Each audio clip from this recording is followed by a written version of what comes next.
I never thought I'd be the guy telling this story.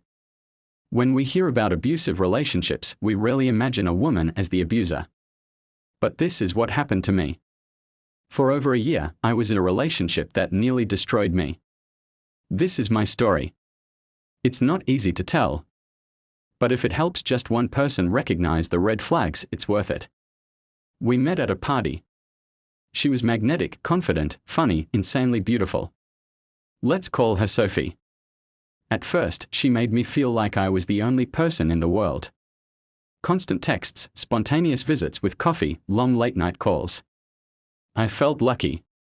But within a month, things started to feel intense. If I didn't text back in 5 minutes, she'd accuse me of ignoring her. I thought, she just really cares. Soon, Sophie started telling me what friends I could hang out with. First it was just women, understandable, I thought, but then it was everyone. She'd say things like, "They don't care about you like I do." Toxic incident number 1, one night. I was out with my best friend, a guy I've known since college. She FaceTimed me 17 times in a row. When I finally answered, she was crying and screaming, saying she knew I was cheating. I had to leave dinner early just to calm her down. Toxic incident number 2, she installed a tracking app on my phone for safety. She even had my iCloud password. I felt like I had nothing to hide, but looking back, I had no privacy. She knew where I was 24/7. It got worse. One day, I was actually working late, and she showed up at my office. Just walked in and sat at my desk. Said she didn't believe me. That she was making sure I wasn't lying. Toxic incident number 3, the restaurant spy. I went out for lunch with coworkers. Later that night, she showed me photos of me eating. She was parked across the street watching through binoculars.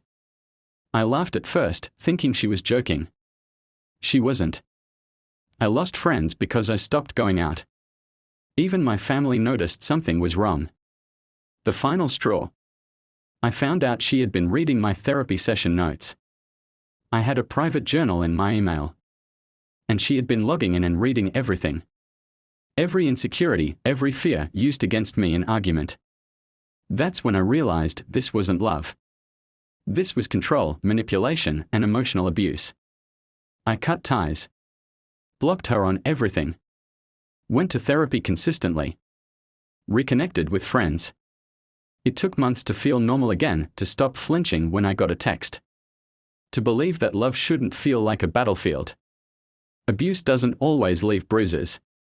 Sometimes it leaves silence, self-doubt, and scars you can't see. If you're in a situation like this, regardless of your gender, know that it's okay to leave. You deserve peace. Thanks for listening to my story. If this resonated with you or you've been through something similar, drop a comment. Let's talk about it. You're not alone.